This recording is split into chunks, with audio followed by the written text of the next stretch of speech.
जय हिंद दोस्तों, मेरा नाम है झिलमिल और आज का हमारा सोशियोलॉजी का टॉपिक है फीचर्स ऑफ क्वांटिटेटिव मेथड। इससे पहले हमने देखा था कि what are the features of qualitative method. तो आज की वीडियो में हम देखेंगे what are some of the important features of quantitative method in social research. आज का हमारा मेंस का सवाल है, analyse the features of quantitative method in social research. So quantitative method बोले तो जो पॉजिटिविस्ट ने निर्माण किया था, जिसका कॉन्सेप्ट जो थे, जो पॉजिटिविस्ट लेके आए थे। अगर सिंपल शब्दों में बोले, जो दिखता है वही बिकता है according to the quantitative method. उनको डीप मीनिंग नहीं जाना है कि मीनिंग मोटिव्स कोई उनके लिए मैटर नहीं करता है। उनके हिसाब से जो सरफेस लेयर पे मेकअप वाला जो लेयर है वो कैसा दिख रहा है, वो प्रेजेंटेबल है या नहीं। मान लीजिए आपने पिज़्ज़ा ऑर्डर किया है, तो पिज़्ज़ा का जो ऊपर में क्या क्या टॉपिंग्स है, किस तरह के आपको फ्लेवरिंग दी जा रही है, ऑरिगेनो उसमें डाला जा रहा है या नहीं, वही क्वांटिटेटिव रिसर्च में मैटर करेगा। लेकिन क्वालिटेटिव रिसर्च में ये भी मैटर करेगा कि इसका क्रस्ट कितना थिन थिन है, उसके बाद उसका टेक्सचर कैसा है, पुराना पिज़्ज़ा तो नहीं है, पुराने पिज़्ज़ा में कहीं डेकोरेशन तो नहीं कर दिया गया। ये सब क्वालिटेटिव मेथड में आएगा। लेकिन क्वांटिटेटिव मेथड बस हाँ अच्छा है, पिज़्ज़ा है, दिख रहा है अच्छा, तो ठीक है। तो क्वांटिटेटिव मेथड में जो दिखता है वही बिकता है वाला कॉन्सेप्ट है। अगर सिंपल शब्दों में बोले तो सोशियोलॉजी का ब्यूटी प्लस है, जिसे हम लोग फिल्टर वुल्टर डाल के, मतलब ब्यूटी प्लस पे फिल्टर डाल के, अगर आपका रंग काला भी है तो गोरा भी बना देते हैं, हाइट कम है तो बढ़ा देते हैं। तो इस तरह से क्वांटिटेटिव रिसर्च में बस आपको डेटाज मैटर करती है, एम्पेरिकल एविडेंसेस जो है वो मैटर करती है। मीनिंग्स, मोटिव्स, इस तरह की चीज़ें इसमें मैटर नहीं करती है। सबसे पहले लिखते हैं कि quantitative research in sociology is largely associated with positivist tradition.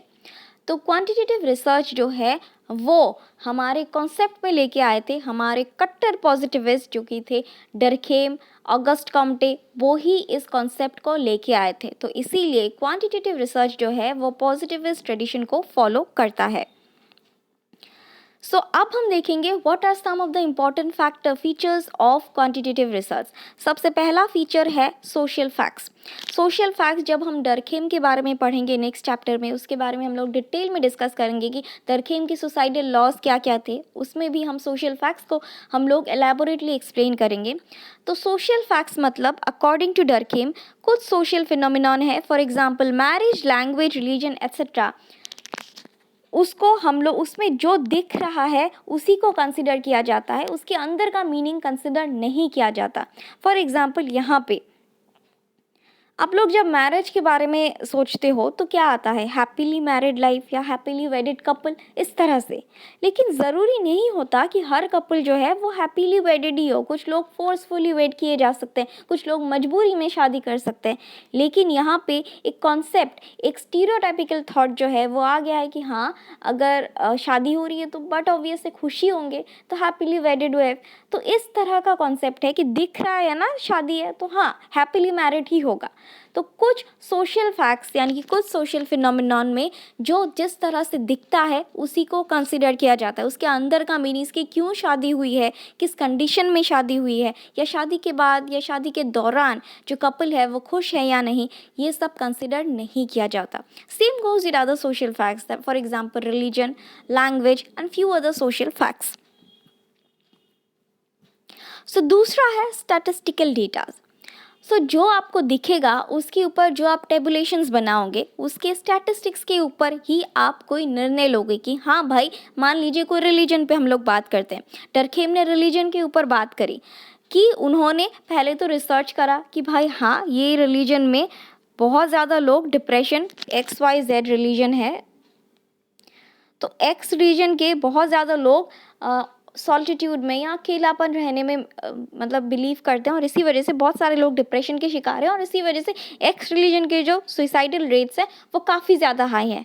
इसी फाइंडिंग्स के बेसिस पे वो टेबुलेशंस बनाया जाता है और स्टैटिस्टिकल एनालिसिस, एक तरह से थियरी कंडक्ट किया जाता है कि भाई एक्स रिलीजन के लोग जो हैं उनमें सुइसाइडल रेट्स की टेंडेंसी ज़्यादा होती है, या अगर आप एक्स रिलीजन के हो तो you have a higher tendency to commit suicide या सुइसाइडल थॉट्स।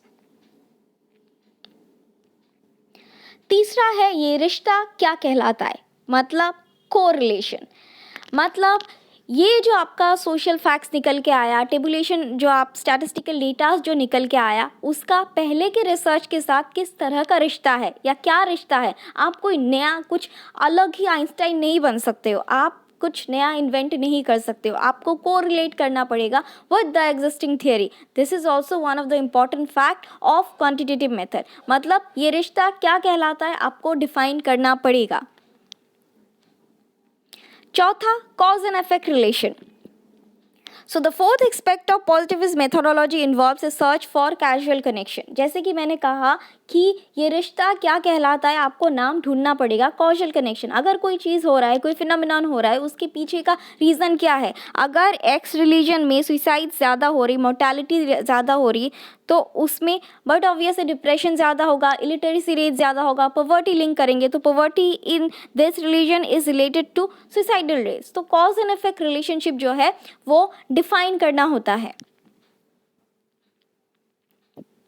उसके बाद generalisation and replicability.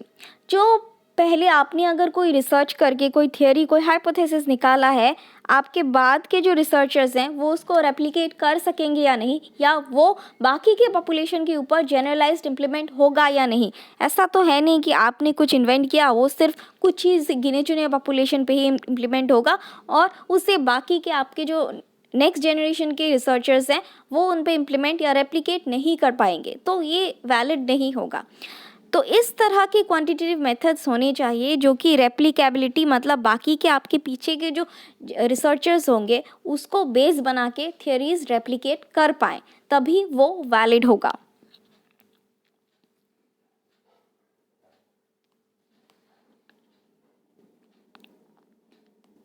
So conclusion में मैं बोलूँ कि यहाँ पे जो है पॉजिटिविस्ट मेथड यानी क्वांटिटेटिव मेथड जो है, it is based upon an understanding of sciences that sees science as using a mainly inductive methodology. यहाँ पे जो मेथोडोलॉजी इम्प्लीमेंट किया जाता है वो है इंडक्टिव मेथोडोलॉजी। यहाँ पे जो मैंने गवर्नमेंट ऑफिस का बात बताया है, तो जनरली गवर्नमेंट ऑफिस में क्या होता है, परसों से यही प्रोसेस चलती आ रही है कि अगर आपको कुछ फाइल पुटअप करनी है तो पहले आपको नोटशीट में वो लाना होगा, उसके बाद उसमें सीनियर ऑफिसर्स के साइन होंगे, फिर उसमें करेक्शंस होगा, फिर वो नोटशीट में आएगा। डायरेक्टली नहीं होता, तो एक हिरार्की के थ्रू जाना होता है। फॉर एग्जांपल अगर आप असिस्टेंट हो तो असिस्टेंट जाएगा मैनेजर के पास, फाइल मैनेजर के पास, मैनेजर के बाद एजीएम के, डीजीएम के, इस तरह से फाइल हिरार्कीली नोटशीट पे जाएगा, उन पे साइन होंगे। तो ये बहुत बरसों से प्रोसेस चलती आ रही है, अराउंड 20-30 ईयर्स जब से गवर्नमेंट ऑफिस स्टार्ट हुए तब से यही प्रोसेस चलता आ रहा है। So it is basically inductive process, deductive नहीं कि नया लेटेस्ट इनोवेशन टेक्नोलॉजी किया है। तो यहाँ पे पॉजिटिविस्ट जो है वो भी इंडक्टिव मेथोडोलॉजी पे ही बेस्ड है कि पहले से क्या चलता आ रहा है उसी प्रथा पे बेस्ड है, कोई नया आप आइंस्टाइन नहीं बन सकते हो इस मेथड में। तो ये है हमारी वीडियो का एंड। आज के लिए बस इतना ही, कल फिर मिलेंगे कुछ नए लेक्चर्स के साथ। Thank you.